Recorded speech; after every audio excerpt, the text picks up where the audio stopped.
네, 시장의 흐름이 상당히 어수선합니다.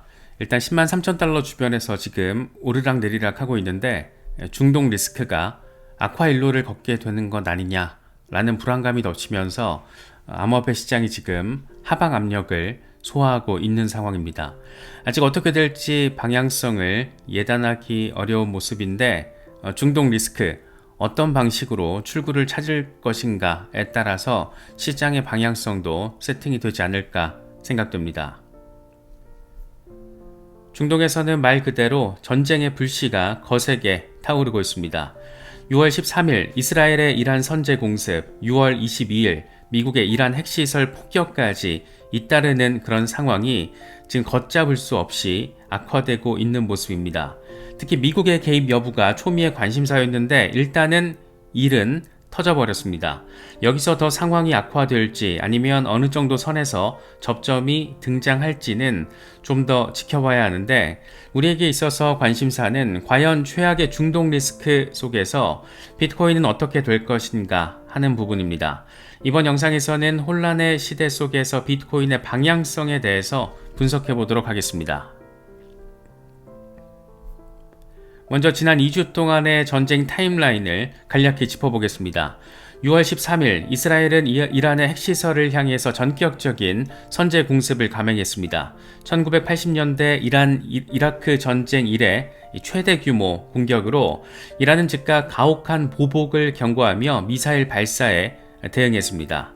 중동 전역의 긴장이 높아지는 가운데 6월 19일 트럼프가 나섰습니다. 트럼프는 이란에 사실상 최후 통첩을 하며 앞으로 2주 안에 전쟁에 나설지를 결정하겠다라고 밝혔습니다. 협상 가능성을 열어둔 이 발언으로 시장은 잠시 안도했지만 그 유예 기간이 오래가지 못했습니다. 불과 며칠 뒤 6월 22일 미국은 이란 포르도와 나탄즈, 이스파한 등의 핵시설을 직접 공습하며 전쟁에 뛰어들었습니다.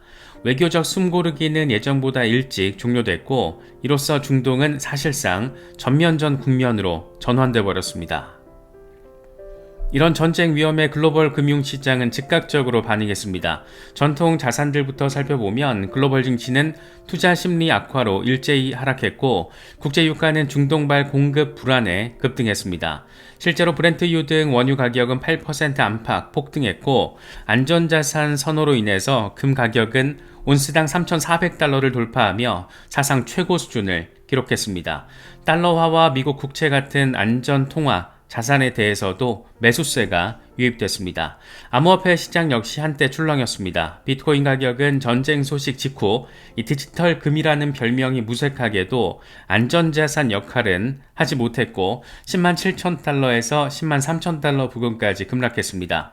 이 과정에서 불과 몇 시간 만에 11억 달러 이상의 포지션이 청산되고 24만 6천 명의 트레이더가 강제 청산을 당하는 등 대규모 롱스퀴즈가 연출되게 됐습니다. 차트상 하루 만에 긴 꼬리를 단 청산 캔들이 포착될 정도로 초기에 과도한 레버리지가 단숨에 정리가 돼버렸습니다. 그럼에도 불구하고 비트코인의 낙폭은 비교적 제한적이었습니다. 4% 안팎의 하락에 그친 뒤 아시아 시장 개장 무렵부터 서서히 반등해서 10만 4천 달러 위로 회복하는 저력을 보였었는데 실제로 한 온체인 애널리스트는 비트코인은 아직 이번 이스라엘-이란 분쟁을 걱정하지 않는 모습이라고 평가하기도 했습니다. 초기에 그랬다라는 겁니다. 이건 시장이 이미 전쟁 리스크를 상당 부분 선반영했거나 적어도 이 패닉에 빠지지는 않았다라는 것을 시사하는 부분입니다. 물론 모든 악재가 반영됐다라고 보기는 이릅니다. 지금까지의 제한적인 하락이 진짜 전면전 리스크를 충분히 반영한 것인지는 의문이기 때문입니다. 일부 전문가들은 만약 이란이 호르무즈 해협 봉쇄 같은 극단적인 조치를 취할 경우 에너지 가격 폭등과 함께 암호화폐 자산이 또 한 번 급락할 수 있다라고 경고하고 있습니다. 다시 말해서 최악의 시나리오가 현실화된다라면 지금의 어느 정도의 안도감 내지는 우려 완화 이런 것들 깨지고 추가 하락이 한 번 더 나올 수도 있다라는 겁니다. 결국 시장은 전쟁 전개 양상의 촉각을 세우면서 리스크 요인이 완전히 해소되는지 또는 지금은 폭풍전 고요에 불과한지 가늠하고 있는 그런 상황이었습니다. 요때 지금 미국이 이란에 대한 공습을 감행을 하면서 시장을 한 번 더 어지럽게 만들고 있다. 이렇게 지금 상황 정리가 가능합니다. 과연 비트코인은 앞으로 어떤 방향성을 취하게 될 것인가? 향후 12주 단기적으로는 비트코인 가격의 향방이 전쟁 뉴스의 흐름에 따라서 출렁일 가능성이 높습니다. 먼저 하방 시나리오를 생각해보면 만약 중동 리스크가 더 확대돼서 글로벌 투자 심리가 급격히 악화된다면 비트코인은 주요 지지선 테스트에 직면할 수가 있습니다. 온체인 데이터 상황을 보면 1차 지지 구간은 95,000달러에서 10만 달러대 형성되어 있습니다. 글래스노드 분석을 보면 10만 3,700달러와 95,600달러 부근이 장기 보유자들의 평균 매입 단가와 겹치는 중요한 지지선으로 지목되고 있는데 최근의 조정으로 10만 3,000달러 선은 이미 테스트를 받았고 이제 남은 다음 지지 라인이 9만 5,000달러 부근이 될 수 있다라는 의미입니다. 만일 이 9만 5,000달러까지도 깨진다라면 그런 극단적인 상황에서는 다음 지지 라인으로 9만 2,000달러 거론되고 있는데 여기까지 일시 급락이 열릴 수 있다라는 전망도 있습니다. 일부 기술적인 애널리스트들은 10만 달러 심리선이 무너지면 9만 2천 달러가 다음 주요 지지라인으로 작용할 것으로 바라보고 있습니다. 요약하면 단기 급락 시 9만 5천 달러 안팎의 1차 방어선, 최악의 경우에는 9만 달러 초반대까지 하락 여지가 열려 있다라고 바라볼 수가 있습니다. 일단 지금 상황에서 다행인 것은 미국의 공습 소식이 알려진 뒤에 비트코인이 나름의 반등세를 또 살짝 보여주고 있다라는 겁니다. 물론 상황이 비관적이지만은 않습니다. 과거 사례들을 보면 전쟁 등의 지정학적 위기가 발생하면 초기 급락 이후 가파른 반등이 반복되기도 했습니다. 2022년 러시아의 우크라이나 침공 때도 비트코인은 처음에는 20% 가까이 급락했지만 불과 2달 만에 65% 반등했고 2024년 10월 이스라엘 하마스 교전 때도 8.4% 하락 이후 48시간 안에 22% 급등하는 V자 회복을 연출하기도 했습니다. 이번 중동 분쟁 초기인 6월 13일 이스라엘 이란 충돌 때도 비트코인은 소폭 빠졌다가 금세 제자리에 돌아오는 안정적인, 과거와 비교했을 때 상대적으로 안정적인 흐름을 보였습니다. 이런 역사적 패턴은 시사하는 바가 큰데 이 전쟁 충격으로 인한 급락은 오히려 단기 과매도 상태를 만들고 이후에 저가 매수세 유입으로 급반등하는 경향이 있다라는 겁니다. 다시 말해 비트코인이 완전히 리스크 오프 자산으로만 움직이지는 않는다라는 겁니다. 물론 이번에도 과거가 반복된다라는 보장은 없지만 현재 온체인 지표와 수급 동향을 보면 이전과 유사한 급락 이후 회복 시나리오가 전개될 가능성을 충분히 열어둘 수는 있지 않을까 생각됩니다. 따라서 단기 조정이 오더라도 과도한 공포는 경계해야 하고 대신 데이터를 주시하면서 반등 포인트를 모색하는 나름의 전략적인 접근이 필요하지 않을까 생각됩니다. 이어서 중기적인 관점에서 비트코인의 구조적인 변화를 생각해 보겠습니다.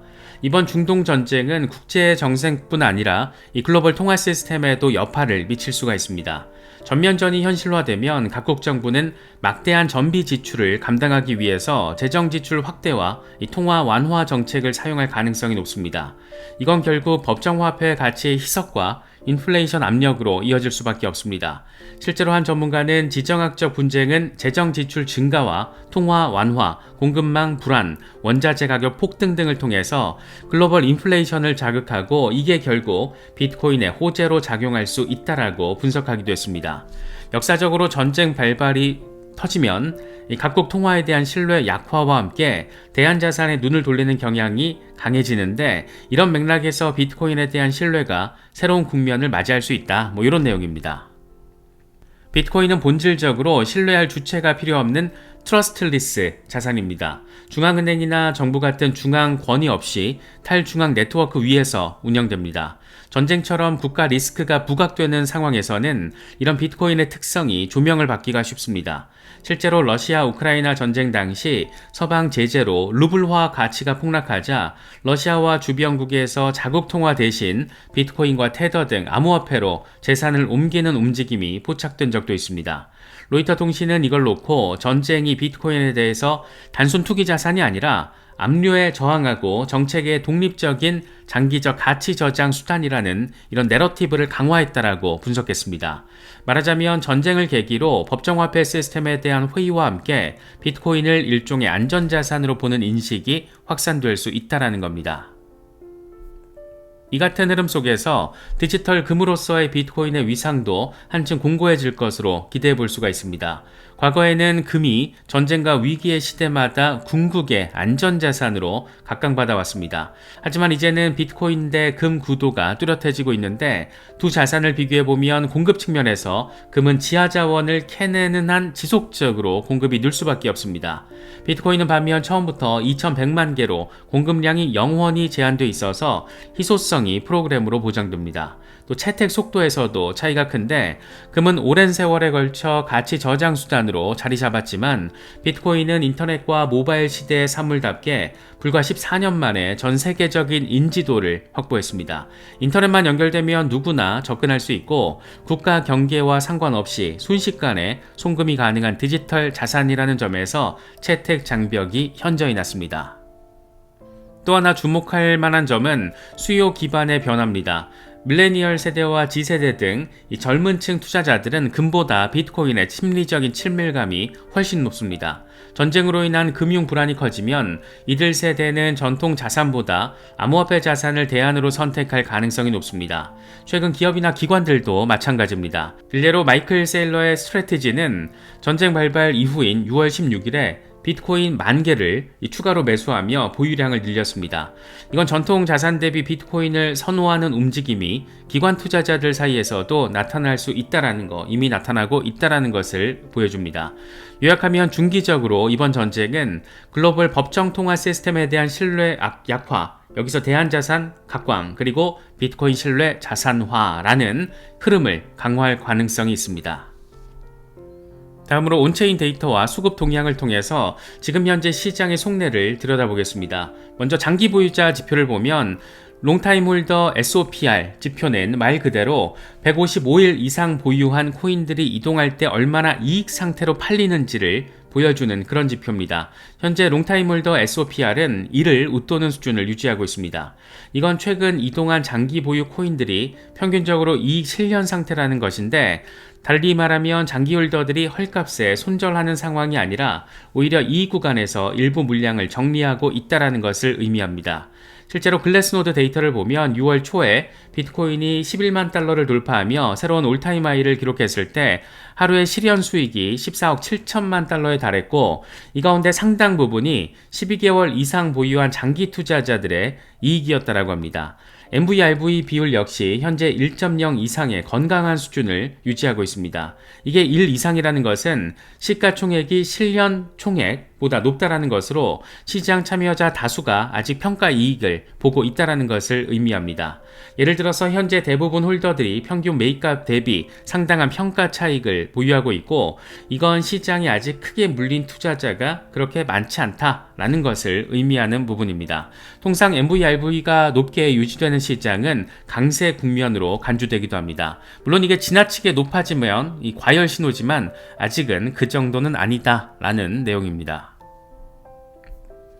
무엇보다 장기 홀더들의 체력이 상당히 돋보입니다.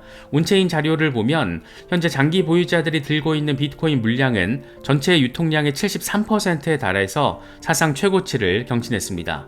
무려 1446만 BTC가 5개월 이상 장기 보유된 물량이라는 건데, 이런 기록적인 롱타임 홀더 물량 증가는 스마트 머니로 불리는 장기 투자자들이 여전히 상승에 대한 강한 확신을 가지고 있다는 것을 보여줍니다. 과거 데이터상 롱타임 홀더 물량이 정점에 달했을 때 그 이후 대세 상승장이 이어진 경우가 많았던 만큼 지금의 수치는 시장의 매우 고무적인 신호라고도 할 수 있습니다. 고래 지표도 확인해 보겠습니다. 일반적으로 고래 주소는 1000BTC 이상을 보유한 이 대규모 지갑을 가리키는데, 최근 추이를 보면 고래들의 순매수 기조가 이어지고 있다는 게 눈에 띕니다. 크립토퀀트 등 온체인 분석을 보면 최근 3개월 동안 새로 등장한 고래 지갑들이 60만 BTC 이상을 매집하며 자신들의 보유량을 2배로 늘린 것으로 나타났습니다. 이건 630억 달러 규모의 비트코인을 기관이나 부유층 투자자들이 새롭게 사들였다는 것을 의미하는데, 특히 이번 폭락 직후 신규 고래로 분류되는 지갑들이 대거 포착됐습니다. 전쟁 공포로 시장이 급락할 때 어떤 존재들은 공포에 던졌지만 동시에 큰 손들은 그 물량을 받아냈다라는 겁니다. 실제로 이스라엘-이란 충돌 뉴스로 비트코인이 10만 3천 달러까지 급락했던 시점에 온체인상 17,000 BTC 정도가 고래들의 축적 주소로 이동한 흔적이 포착되기도 했습니다. 또 한 가지 긍정적인 지표는 거래소 유출입 동향입니다. 일반적으로 투자자들이 코인을 거래소에 보내는지 빼가는지 이걸 보면 시장 심리를 읽을 수가 있는데, 최근 추세를 보면 글로벌 주요 거래소들의 비트코인 보유량이 지속적으로 감소하는 넷 아웃플로우 상태를 유지하고 있습니다. 이건 투자자들이 코인을 거래소에 맡겨두기보다는 자신의 지갑으로 옮겨서 보관하는 경우가 많다는 겁니다.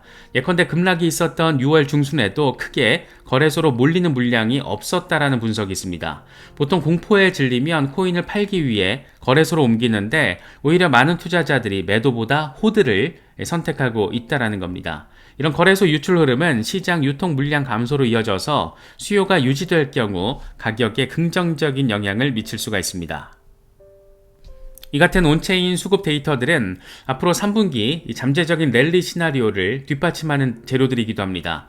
앞서 짚어봤듯 전쟁 충격으로 인한 초기 조정 뒤에는 오히려 반등의 계기가 마련될 수가 있습니다. 현재 장기 투자자들의 낙관, 고래들의 매집, 거래소 유동 물량 감소라는 이 3박자가 동시에 나타나고 있는 상황은 전쟁이라는 악재 속에서도 비트코인 시장 내부적으로는 힘이 응축되고 있다는 것을 시사합니다.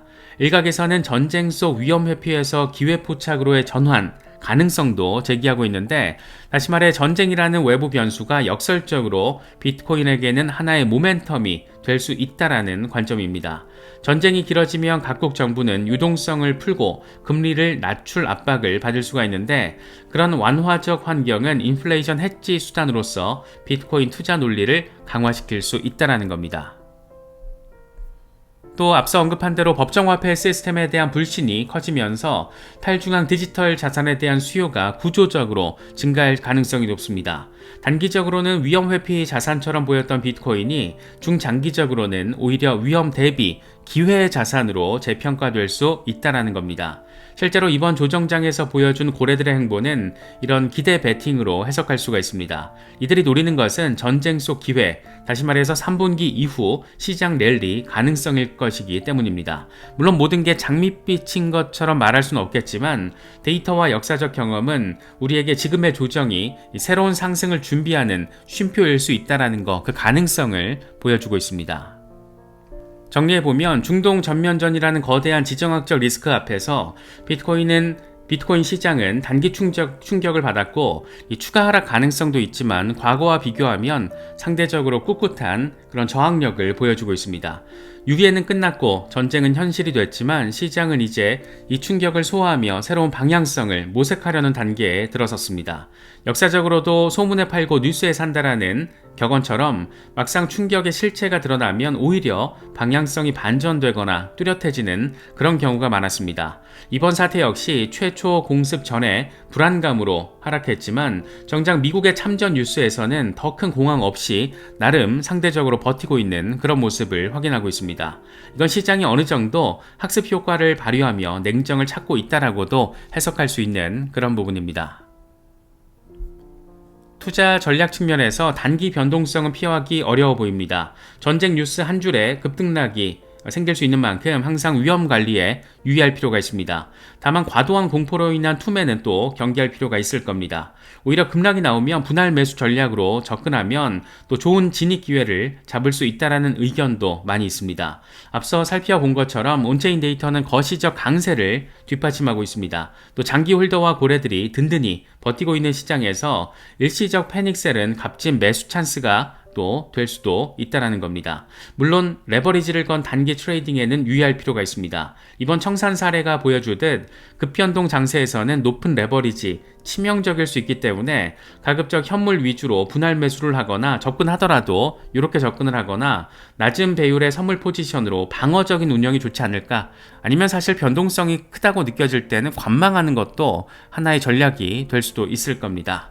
여러 가지 소식들 잘 참고하시면서 현명한 투자 전략 세우실 수 있으면 좋겠습니다.